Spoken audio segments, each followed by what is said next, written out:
Welcome back to the video. So, on June 10th, it was announced that iDOLM Cinderella Girls is coming to Shadowverse Evolve as a standalone set. This will be the second standalone set, with the first obviously being Uma Musume, which was very popular and powerful.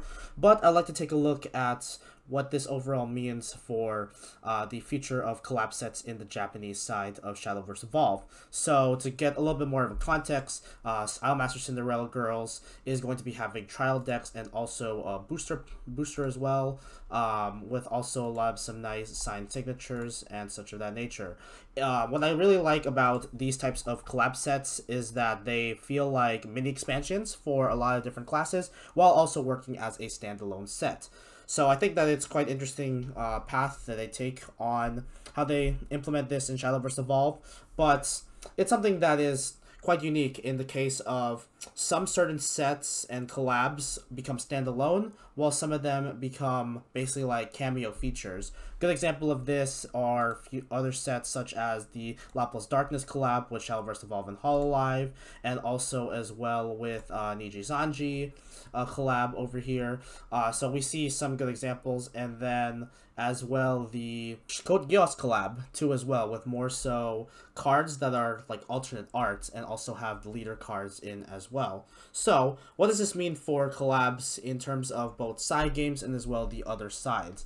Now, to start it off, we have to take a look at the first collab they got, which was Uma Musume. Now, you can see over here, this was from the Shadowverse Evolve Japan Championships. It was quite a popular class in itself, as a class was really nice, had some unique features, and was also very dominant within tournament results. What we could possibly see coming out of the iDOLM Cinderella Girls announcement, that this could be potentially a strong set. So we are excited to see how that thoroughly plays out, but it kind of gives more of a overview that a lot of the own Cygames works could be more standalone titles, which I think makes sense because Cygames has a lot of different IPs themselves that they can utilize. A lot of stuff that spans across through include, of course, Uma Musume, which already has a current season and a console game that will be coming soon onto the English side. We also had the recent few seasons as well with Uma Musume Pre-Derby Road to the Top. We also have, of course, their main link with Grand Blue Fantasy. We have Cinderella Girls U149, which was a seasonal anime. A lot of different projects that are pushed through over here. Even stuff like Zombieland Saga could be an idea. Akiba Maid War. We also even had Bahamut, so I'll try to scroll down all the way here, which was similar to the set 2 usage of Bahamut. So we have some of that main thorough ideas of, we could see some other potential IPs be standalone. Grand Blue could be very popular, like Grand Blue Fantasy the animation, even though in the past they originally had a Grand Blue Fantasy TCG that didn't do as well. Though one thing that I kind of really want them to do is utilize Princess Connect Redive, which I personally think that Princess Connect would be a great collab here. It's very popular in Japan and also is utilized in White Shores as well. And considering the ties with both Bushiroad and Cygames, this will be really nice to see. Hopefully they can add Princess Connect in some capacity. But we don't know really what they're planning to go do with some of these other products that we have over here. It's just more of some speculation. But these are the ones that look like they can be very good standalone sets because this is their own Cygames property. And of course, as you know, that Cygames has ties with iDOLM Cinderella Girls Starlight Stage, which is a very popular rhythm game. So those are some nice examples of on the Cygames side, and those can be a good amount of use of standalone sets.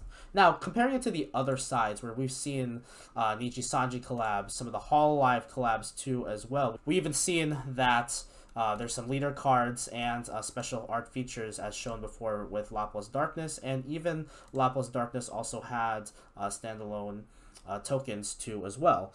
So we have some potential ideas that Shadowverse Evolve could discover, already shown with the VTuber side, and could potentially also with the Code Geass. So we can see some good branching out, and that would be really cool to see if they can try to get their own standalone sets. But I think that most of them is like a lot of cameos and alt cards. I noticed that a lot of the Shadowverse Evolve boosters, ever since set 2, have had a collab in some capacity. So it's really nice to get some of that main touching points and to tie it all up. And I think that that's going to be quite interesting heading into future sets, where do we have to rely on the collab every single consistent time? Or do we rather just be like, oh, we can sit down and just only sell one set, but it's more of like the thorough popular cards that were ported from regular Shadowverse. So that's quite an interesting type of take that I have with the plans of potentially implementing collabs in the future. I still think that also with Boost Road connections, we could go see potential branch outs. But the last thing I want to go mention on this section of topic is their collabs that they already do in regular Shadowverse. I think that porting stuff from the game is kind of gives like the Pandora's box of what could be in Evolve. As we see over here, we have stuff like Hatsune Miku, which is the most recent collab. We have stuff like Chikawa, even their Shadowverse Flame anime. We even saw some touches of that with the starter decks.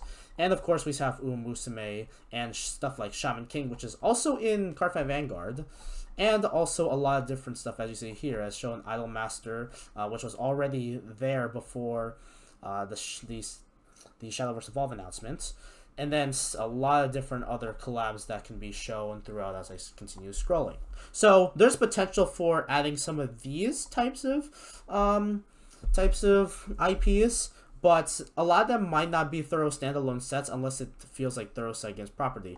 We'll still kind of have to see if they're going to implement something like that, but the direction of Shadowverse Evolve kind of goes a lot of different ways. A lot of it doesn't go into a thorough set order, as you saw with Flaming Leviathan being the third set. So we don't know how it's going to go overall, but there's a lot of different areas that can be explored over here. A lot of different IPs that have already been used, and potentials for collaborations. So this always depends on how negotiations go within collabs, but I'm overall excited to go see how they're going to go put in a lot of these collab classes or potentially just alternate art. And it's going to be quite interesting to see. I would love to see Princess Connect or, hell, even Zombieland Saga added into this game in some capacity. That would be pretty nice. They don't even have to just be a standalone title. Just some cameos would be really nice. But yeah, that's pretty much overall it for this video, analyzing about what this means for collaborations.